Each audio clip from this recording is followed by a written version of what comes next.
ये लोग शहीद लोगों के खिलाफ बोल रहे हैं। इसका मतलब ये है कि राजपूतों का खून ठंडा हो गया। वो भी समर्थन में आया, उसका इलाज करेंगे ऑटो से। वो ऑटो के ऊपर ही तो कूद रहा। चीफ मिनिस्टर बनाया था मुलायम सिंह यादव ने। और रामजी लाल सुमन, ध्यान रखना, तेरा ऐसा इलाज होगा कि तेरी 7 पुश्तें याद रखेंगी। अब आ जाइयो, ये चीफ मिनिस्टर बनकर दिखाइयो।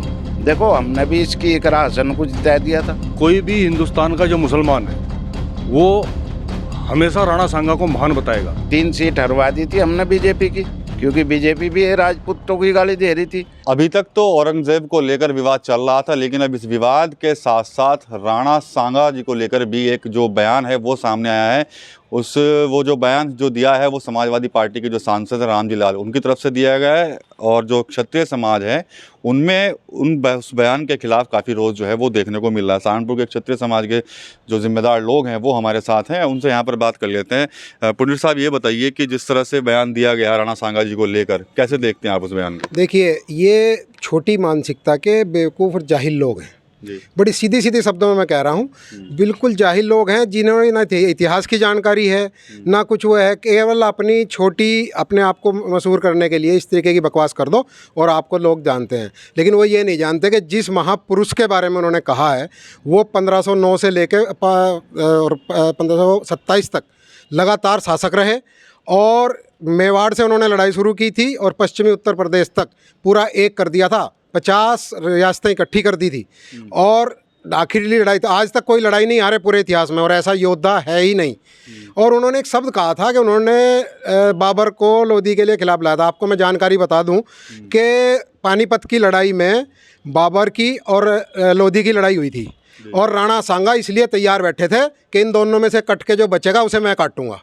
और ये बिल्कुल 100% सच्चाई है, आप इतिहास में कहीं भी पढ़ सकते हैं। तो ये छोटी मानसिकता के लोग हैं, बेवकूफ़ हैं, जाहिल हैं, केवल अपनी सस्ती अपने उसके लिए ये इतने इस तरीके के कार्य करते हैं। बड़ी सीधी सी बात है। ठीक है।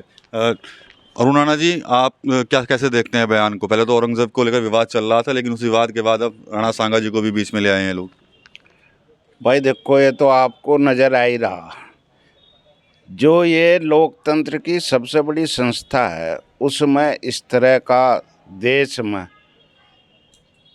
ये लोग शहीद लोगों के खिलाफ बोल रहे हैं।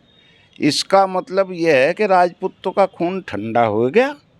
ऐसा ये गलतफहमी में है। जो इस तरह की अगर संसद इस पर कार्रवाई करती है तो बहुत बढ़िया, और नहीं तो भाई देखो, राजपूतों का खून अभी सोया नहीं है, ठंडा नहीं है, इसका इलाज कर देंगे। दूसरी बात यह है, इनमें हिम्मत होती तो उन शहीदों के प्रति क्यों बोल रहे हैं?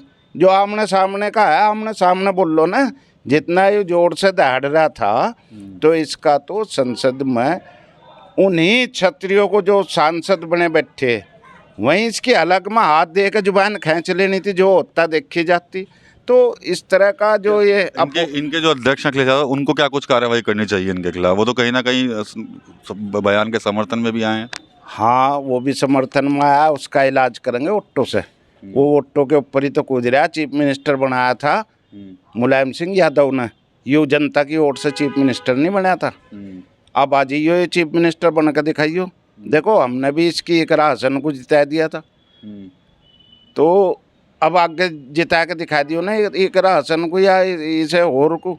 3 सीट हरवा दी थी हमने बीजेपी की, क्योंकि बीजेपी भी राजपूतों की गाली दे रही थी। देखो, अक्षत्रिय अक्षत्रिय ही रहेगा, उसकी आप निंदा कर, अनावश्यक निंदा करके समाज में अपनी प्रसिद्धि पाना चाह रहे, तो उस प्रसिद्धि का तो इतिहास अलग ही है भाई। इनका कोई इतिहास नहीं है ऐसे लोगों का। जो यू सुमन है, क्या सोनकर, रामजी लाल सुमन जो है, इनका कोई अपना इतिहास नहीं है, इनकी कोई पीढ़ियों का। हाँ, हम लोगों का क्षत्रियों का इतिहास था, है और आगे भी जिंदा रहेगा। ठीक है। हमने आज मुस्लिम समाज के एक जो जिम्मेदार लोग हैं उनसे बात की थी, तो वो कह रहे थे कि भाई मुगलों के खिलाफ बड़ी लड़ाई लड़ी थी राणा सांगा जी ने, अगर आज वो ना होते तो हम भी लोग भी ना होते। बिल्कुल, ये सत्य है। ये कोई भी हिंदुस्तान का जो मुसलमान है वो हमेशा राणा सांगा को महान बताएगा। लेकिन ये तुष्टीकरण की जो राजनीति कर रहे हैं समाजवादी पार्टी वाले ये देश को सिर्फ तोड़ने का और जातिवाद में बांटने का काम कर रहे हैं। रामजी लाल सुमन ने जो बयान दिया है संसद में, वो बहुत असहनीय बयान दिया है। उसने सभी हिंदू धर्म को गद्दार बताया है, लेकिन उसे ये नहीं पता कि गद्दार तेरा इलाज हो जाएगा यहाँ पे। और रामजी लाल सुमन, ध्यान रखना, तेरा ऐसा इलाज होगा कि तेरी 7 पुश्तें याद रखेंगी। चलिए ठीक है, तो आप क्या कहेंगे जी, क्या कुछ एक्शन होना चाहिए, क्या पार्टी को एक्शन लेना चाहिए उनके खिलाफ कोई?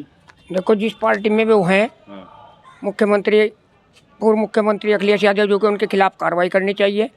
जिन लोगों ने इस देश की संस्कृति, सभ्यता, हिंदुत्व को बचाए रखा, आज वो उन्हीं के खिलाफ अनगढ़ बयान दे रहे हैं, जो घोर निंदनीय है।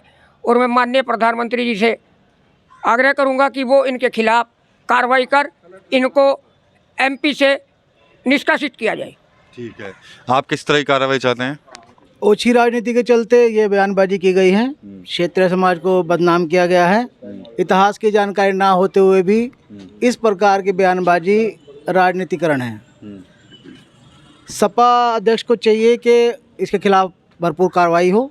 कम से कम रामजी लाल जी को अपनी उम्र का भी ख्याल करना चाहिए, और उन्होंने इस तरह की बयानबाजी करके क्षेत्रीय समाज को बदनाम करने की कोशिश की है।